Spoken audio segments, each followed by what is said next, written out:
안녕하세요. 범죄 유튜브 채널 판관 포청천입니다. 오늘은 22년 4월에 온 나라를 시끄럽게 했던 계곡살인녀 이은혜의 범죄를 간략하게 정리해 보겠습니다. 가평계곡 익사 사건은 2020년 10월 17일 방영하면서 사건이 이슈화되기 시작하였습니다. 고인의 아내 이은혜 본인이 직접 해당 사고를 그것이 알고 싶다 제작진에 제보를 하면서 이 사실을 알렸는데 보험사에서 남편의 사망보험금을 지급하지 않고 있다는 것이 제보의 이유였습니다.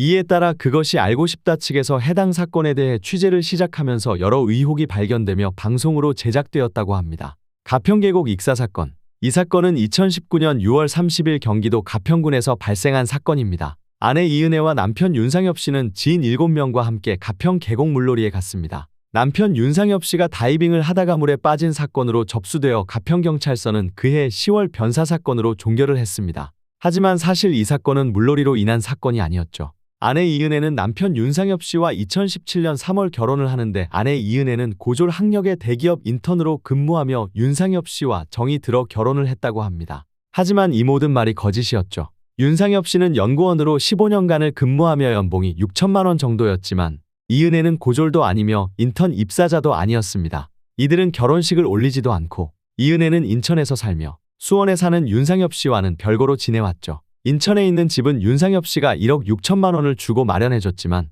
인천의 집 역시 이은혜가 살고 있지 않고 지인이 살고 있었다고 합니다. 이은혜는 결혼 후 윤상엽 씨에게 친정이 너무 가난하고 힘들다며 계속 돈을 요구했고 윤상엽 씨는 그런 이은혜에게 월급을 모두 보내줬죠. 그래서 윤상엽 씨는 주중에는 연구소에서 준 식사로 끼니를 때웠지만 주말에는 돈이 없어서 굶거나 이은혜에게 돈을 조금만 보내달라고 사정을 해야 했습니다. 카톡을 보면 전기세가 끊긴다며 38,000원만 보내달라고 사정하는 윤상엽 씨에게 이은혜는 카톡을 보고도 연락을 하지 않고 윤상엽 씨는 이은혜의 채무에 시달려야 했습니다. 결혼 전 돈을 꽤 많이 모아서 걱정하지 않았다던 윤상엽 씨는 지인의 말에 의하면 결혼 후 자주 돈을 빌려달라고 했다고 합니다. 라면 살 돈도 없다던 윤상엽 씨를 이은혜는 계곡에 물놀이를 가자며 불러냅니다. 이때 이은혜의 내연남인 조현수와 동행합니다. 그리고 수영을 하지 못하는 윤상엽 씨에게 다이빙을 강요합니다. 윤상엽 씨가 안 한다고 하자 그것도 못하냐며 그럼 내가 하겠다고 무시했고 어쩔 수 없이 남편 윤상엽 씨는 다이빙을 하게 되고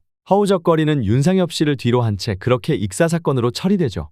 이수정 교수는 고유정과 이은혜를 비교했습니다. 그는 이 둘의 범행 동기는 큰 차이가 있다면서 고유정은 일종의 불만 표현 범죄인데 이은혜는 분노, 공포 등 아무 감정이 느껴지지가 않는다고 말했습니다. 고유정이 배우자에 대한 불만을 표시하는 일종의 분노에 기인한 것이 범행 동기였다면 이은혜는 그냥 도구처럼 저 사람을 빠뜨려서 그로 인한 이익을 얻겠다. 그런 것들을 우리는 도구적 살인이라고 부른다고 말했습니다. 고유정이 경계선 성격장애라면 이은혜는 전형적인 사이코패스에 해당된다는 의심을 갖는다고 말했습니다. 2022년 4월 16일 오후 12시 25분경 이은혜는 경기도 고양시 덕양구 삼송동 소재의 한 오피스텔에서 공범 조현수와 함께 체포되었다.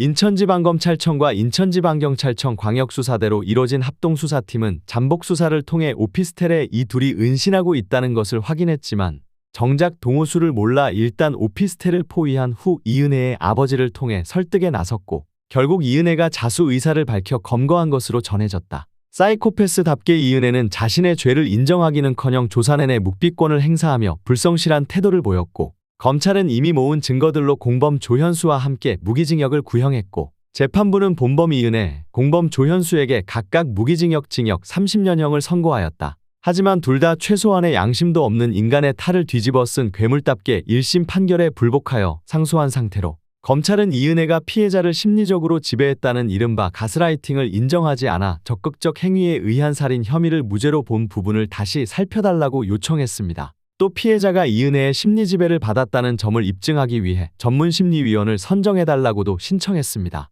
반면 이씨 측은 피해자가 물에 빠진 뒤 적절한 구조 행위를 했다며 무죄를 주장했습니다. 빠르면 올해 안에 2심 판결을 볼 수 있을 것 같습니다. 솜방망이 처벌이 아닌 가장 가혹하고 혹독하게 남은 여생을 벌받으며 살아가길 바라며 마치겠습니다. 구독, 좋아요 감사합니다.